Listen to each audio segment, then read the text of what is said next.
Bienvenue sur Africa 24 dans cette nouvelle édition du 12-15 au sommaire de l'actualité. Retour sur la seconde édition du prix UNESCO Guinée équatoriale. La recherche scientifique est souvent confrontée au manque de moyens. Cette rencontre entièrement dédiée à la recherche en sciences de la vie permet ainsi d'appuyer ce domaine. La levée des contrôles routiers cristallise l'actualité au Bénin. Cette résolution du gouvernement intervient suite aux nombreuses plaintes des transporteurs de la sous-région. Nous tenterons de comprendre quelles en sont les raisons dans cette édition. Et enfin, focus sur l'AMAF, l'Association des médecins africains de France, une organisation qui, nous le verrons, entend fédérer les médecins africains afin de mener de grands projets dans le domaine médical en Afrique. La recherche scientifique à l'honneur à Sipopo, en Guinée équatoriale.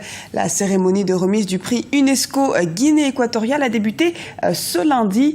L'événement récompense les projets et les activités de personnes ou institutions dans le domaine de la recherche scientifique qui ont contribué à améliorer la qualité de la vie des populations.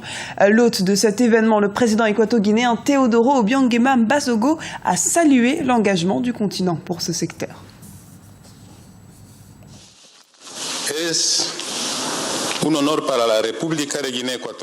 C'est un honneur pour la République de Guinée équatoriale, à l'initiative de ce prix, de vous accueillir ici, à Malabo, notre capitale. C'est un honneur de recevoir autant de personnalités scientifiques, politiques, diplomatiques et de la presse internationale. La présence à cette cérémonie des présidents Mohamed Ould Abdelaziz de Mauritanie, Denis Sassou Nguesso de la République du Congo, Thomas Boniyahi du Bénin, Manuel Pinto da Costa de Sao Tomé y Principe et Uhuru Kenyatta du Kenya est le signe évident de l'importance que donne la communauté internationale et le continent africain en particulier à la lutte contre les grandes pandémies qui affectent l'humanité. Contra las grandes pandemias que afligen a la humanidad. Le monde célèbre ce lundi 15 septembre la journée internationale de la démocratie. L'occasion de faire le point sur les avancées démocratiques en Afrique et sur les obstacles qu'il reste à franchir, comme nous l'explique Guillaume Durand.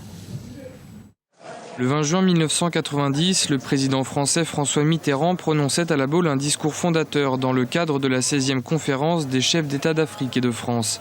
Après cette date, les pays du continent ont œuvré à accélérer leur processus de démocratisation en vue d'une pérennisation des échanges avec le Nord. La plupart des pays africains ont accepté le principe du multipartisme, les élections, le vote du peuple souverain et la diversité d'opinions. Certains pays sont en avance par rapport à d'autres, le Ghana, le Sénégal, deux pays qui ont réussi à montrer que l'alternance, donc la vitalité démocratique, était quelque chose de très important. Si le principe de la démocratie a été largement adopté en Afrique, sa mise en application reste souvent incomplète. Le modèle démocratique ne s'est pas imposé dans les faits. Il y a un certain nombre d'obstacles qui demeurent. Dans certains pays, la presse n'a pas le droit de s'exprimer ou quand elle s'exprime, elle est tout de suite embastillée. Il y a des contestations qui sont liées à la mise en place des commissions électorales indépendantes. Les élections elles-mêmes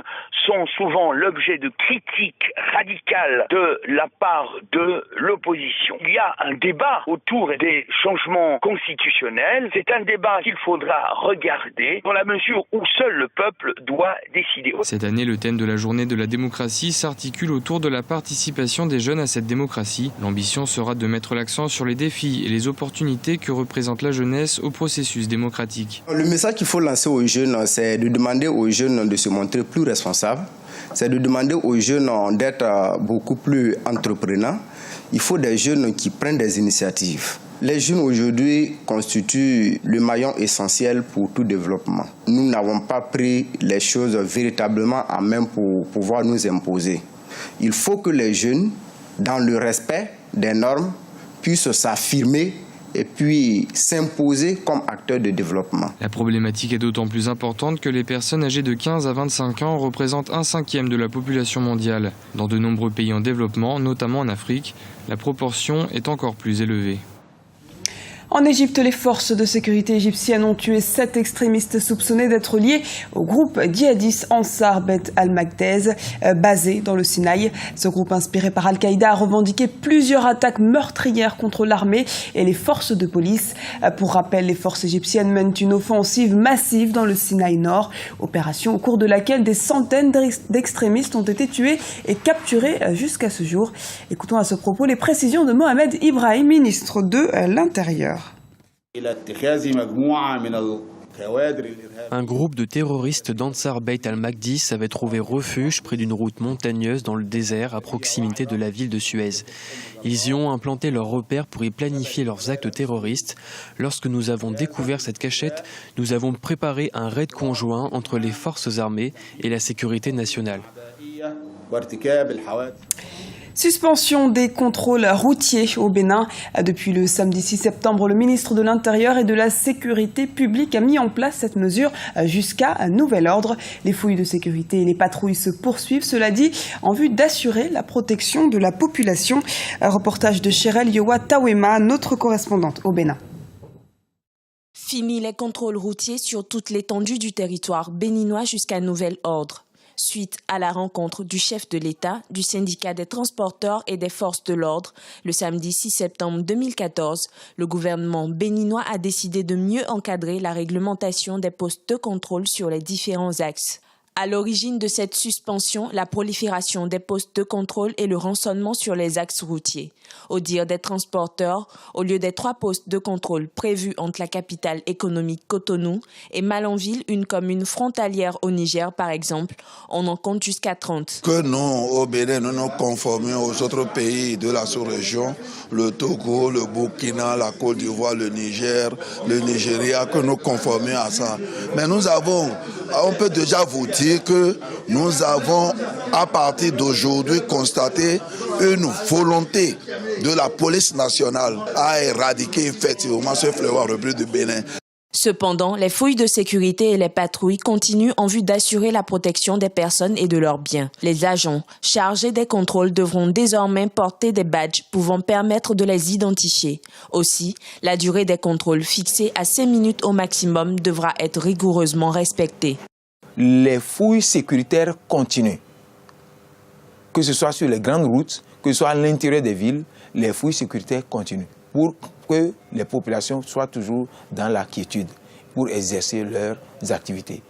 Un comité ad hoc a été mis en place afin de réfléchir sur les nouvelles méthodes devant régir le transport routier. Il devra faire des propositions sur la réduction des tracasseries routières au Bénin.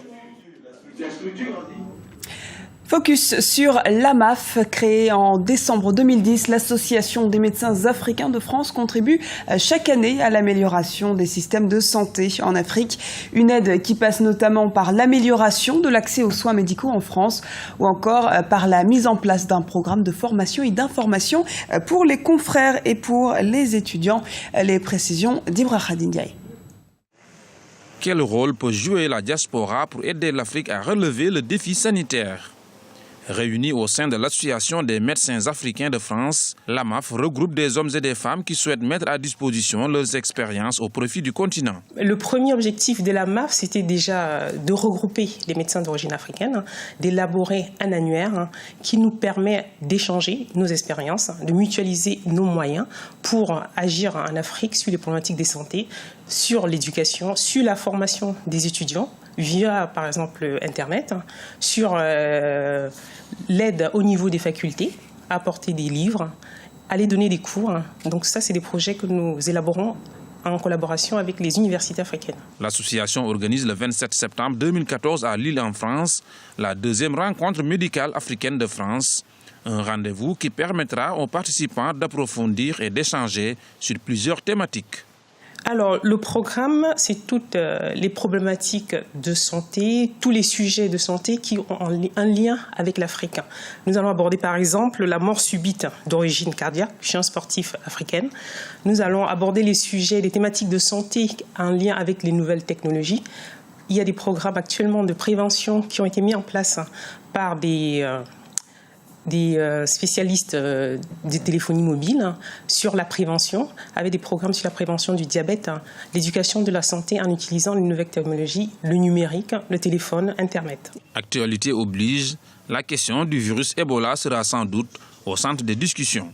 Une thématique qui fait également l'objet de sensibilisation à travers les différents supports de communication de l'Association des médecins africains de France. La santé est l'un des objectifs du millénaire pour le développement fixé par l'Organisation des Nations Unies à l'horizon 2015. Ce journal a été réalisé par l'ensemble de la rédaction. Merci pour votre fidélité. Retrouvez dans un instant une nouvelle édition du 12-15 sur Africa 24.